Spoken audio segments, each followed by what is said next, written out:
These were not horror movie villains. They were real historical figures whose cruelty and influence were far more terrifying than fiction. This explores 10 real people in history whose actions created fear, suffering, and legacies that still haunt the world today. I've felt it before. A dark night, no one around, and suddenly that unmistakable sensation, like something is moving toward you. Not because you see it, but because your instincts are screaming that you are not alone. We grow up afraid of monsters, demons, villains from horror movies. But history tells a far more disturbing truth. The most terrifying figures to ever exist were not fictional at all. They didn't need claws or supernatural powers. All they needed was influence, manipulation, and a complete absence of empathy. These were real people who turned fear into a weapon. Horror films end when the screen goes black, but these people never really disappeared. The fear they created lingered for decades, sometimes centuries, long after they were gone. In this video, we're not talking about legends or myths. We're uncovering real historical figures more terrifying than any movie villain because they actually walked among us. And here's the most unsettling thought of all. If you had lived during their time, there may have been nothing you could do to survive them. Some men are frightening because of what they do. Others are terrifying because of what people believe they are capable of. Grigory Rasputin belonged to the second kind, and that made him far more dangerous. He didn't look like a holy man. Tall, unkempt, with greasy hair and rotting teeth, Rasputin carried himself like someone who had crawled out of the dark rather than stepped into the light. People remembered his eyes most, unblinking, invasive, as if they were searching for something inside you. Witnesses described conversations where his gaze alone made people uneasy, disoriented, even submissive. Whether hypnosis or suggestion, the effect was real enough that rumors began spreading fast. Rasputin could control minds. That fear followed him straight into the heart of the Russian Empire. When the royal heir fell gravely ill, Rasputin convinced the desperate empress that only he could save the boy. And somehow, through prayer, presence, or coincidence, the child improved. From that moment on, Rasputin was no longer just a peasant mystic. He was untouchable. Ministers feared him, nobles despised him, yet no one dared challenge the man believed to hold the royal family's fate in his hands. What made him truly terrifying wasn't magic, it was uncertainty. No one knew how much power he really had. And when people don't understand something, fear fills the gaps. Then came his death, or rather, deaths. Poison that didn't work, gunshots that didn't stop him, a body that refused to stay down. Over time, facts blurred into legend, but the myth became stronger than the truth. Rasputin became something worse than a villain. He became a symbol of the terrifying idea that some men simply cannot be stopped. And once that belief takes root, reality no longer matters. Some killers terrify us because they pull the trigger themselves, but there's something far more disturbing about a man who never has to. Charles Manson didn't murder anyone with his own hands, and yet his presence left blood everywhere. He wasn't physically intimidating, short, thin, almost fragile. The kind of man you might overlook in a crowd. That was the first mistake people made with Manson. What he possessed wasn't strength, it was influence. He spoke in fragments, contradictions, half-truths that slowly dissolved the identity of the people around him. Over time, his followers stopped thinking as individuals. Manson convinced them the world was ending, that society was corrupt, that violence was not only justified, but necessary. And most chilling of all, he convinced them that killing was an act of love. When the murders happened, the public searched for a monster. What they found instead was a man smiling calmly in court, as if none of it concerned him. The horror wasn't the brutality alone. It was the realization that ordinary people had been turned into executioners, without drugs, without chains, without force, just words. That's why Manson still unsettles people decades later, because his story suggests something deeply uncomfortable. The most terrifying monster may be the one who teaches you to become one. Some tyrants rule through spectacle, public executions, roaring speeches, visible violence. Joseph Stalin ruled through something far more effective, Silence. Under Stalin, terror did not announce itself. It arrived quietly. A knock on the door at night, a neighbor who stopped speaking to you, a name that disappeared from conversation. People learned quickly that survival depended on anticipation. Not what you said, but when you stopped clapping. Not what you believed, but what someone else might accuse you of believing. This was not chaos. It was design. Stalin turned fear into infrastructure. Citizens watched each other. Friends reported friends. Families erased relatives from memory to stay alive. Millions were arrested. Many vanished into labor camps. Others were executed and removed from photographs as if they had never existed at all. The message was unmistakable. Existence itself was conditional. What made Stalin terrifying wasn't rage or cruelty on display. It was restraint. Violence was precise, unpredictable, enough to ensure that everyone imagined the worst at all times. Horror films ask, what if this happened to you? Stalin's rule answered that question daily, for an entire nation. And when fear becomes normal, it no longer feels like terror. It feels like life. Some men don't hide the terror they inspire. They build it, piece by piece, until fear walks into the room before they do. Edward Teach, Blackbeard, understood this better than anyone at sea. Before battle, Blackbeard did something no ordinary pirate would dare.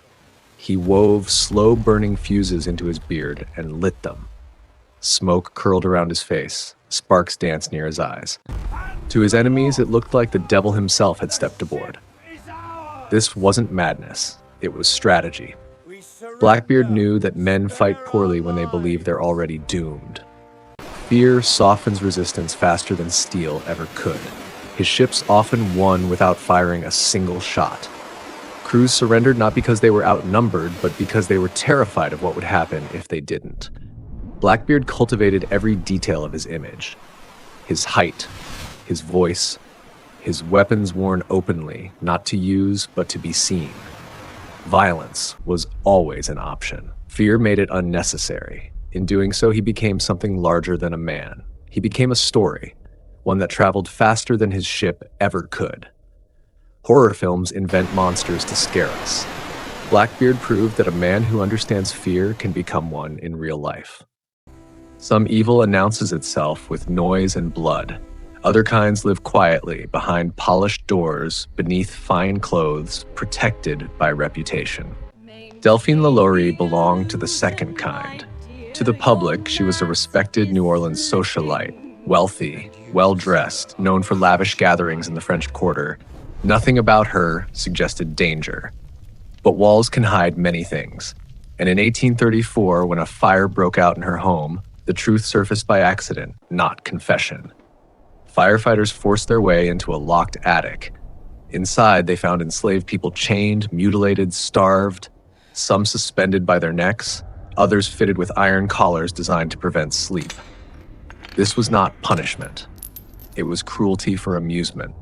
Pain inflicted not for control, but for pleasure. The most disturbing part was how long it went unnoticed. Neighbors suspected, authorities were warned, but wealth and social standing acted as armor. When the truth emerged, a mob destroyed the mansion. LaLaurie escaped, never tried, never punished. She vanished into Europe, carrying her secrets with her. Her story is terrifying not because it was unique, but because it was allowed. Evil doesn't always hide in darkness. Sometimes it lives comfortably, protected by silence. Some crimes shock because of violence, others because of motive. Albert Fish is remembered for something far more unsettling. He didn't just kill, he enjoyed suffering. He looked harmless, elderly, soft-spoken, the kind of man people trusted without thinking twice. That normalcy was not a disguise, it was the weapon. Fish targeted children, not in moments of rage, but with patience. He planned, he groomed, he waited. What separates him from many killers is not the body count, but intent. Pain was not a byproduct, it was the point. The most chilling act came after the murder.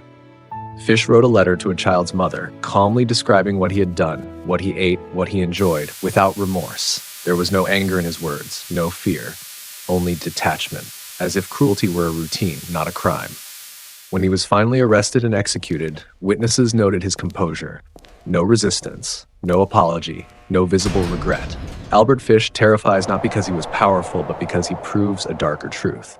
Sometimes, horror doesn't need a reason. Horror often imagines mad scientists working in basements and shadows. Reality was far worse. Josef Mengele wore a clean uniform, held a medical degree, and committed atrocities in broad daylight. Mengele stood on the selection ramp at Auschwitz, deciding who would work and who would die, with a casual flick of his hand. Thousands were sent to gas chambers within seconds of arrival.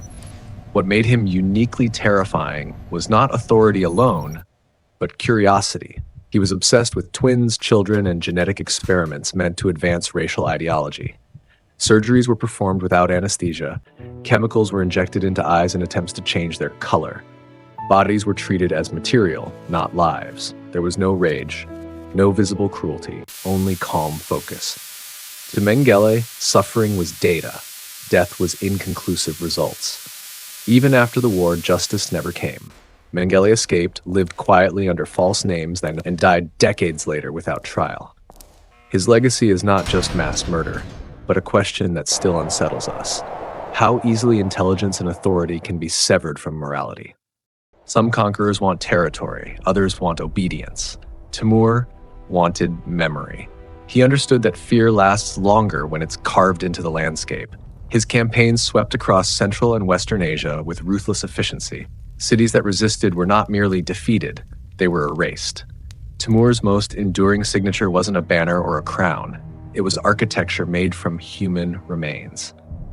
After major victories, towers of skulls were constructed, silent warnings to anyone who might resist next.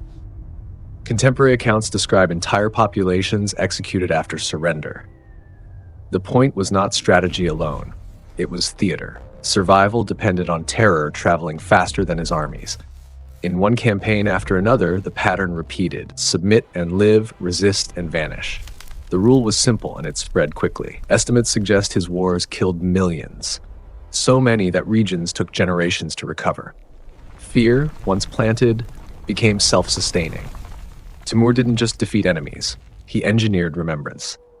Long after his death, the image of those skull towers continued to govern behavior. This is terror at its most calculated, violence designed not for the present battle, but for every future one. Some rulers devastate regions. Genghis Khan reshaped continents. His campaigns moved like a force of nature, fast, coordinated, and utterly unforgiving. Cities that resisted were not negotiated with, they were annihilated. Entire populations vanished, not as collateral damage, but as policy. The Mongol armies destroyed irrigation systems, farmland, and infrastructure so completely that fertile regions turned to wasteland for generations. The scale of killing was unprecedented. Modern estimates suggest the depopulation was so immense it reduced global carbon levels, subtly cooling the planet. Legends of cruelty followed him. Governors executed publicly, cities erased to send a message. Fear spread ahead of the armies, often forcing surrender before battle began. Yet what makes Genghis Khan uniquely terrifying is permanence. His violence didn't end with his death. It altered migration, trade routes, ecosystems, and the shape of history itself. A movie villain threatens to destroy the world. Genghis Khan didn't threaten, he changed it. Every figure you've heard about tonight was real. Not a metaphor, not a legend invented to scare children. They breathed, they spoke, they made decisions that other people paid for with their lives. What connects them isn't cruelty alone, it's permission. Permission granted by fear, by silence, by obedience, or by belief that someone else would stop them. None of them needed to be monsters to begin with. They became terrifying when no one could or would take their power away. Horror movies ask us to imagine evil. History shows us what happens when evil is allowed to organize itself. And that's the part that should unsettle us most, because these stories don't belong to the past alone.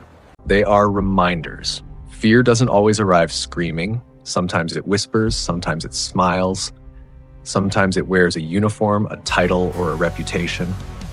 The question isn't whether monsters exist. The question is how often we fail to recognize them until it's too late. If this story unsettled you, it should. History isn't meant to comfort us, it's meant to warn us. Which figure disturbed you the most and why? Leave your thoughts below. And if you want more true stories where real history is more terrifying than fiction, subscribe and stay with us, because the scariest stories are the ones that actually happened.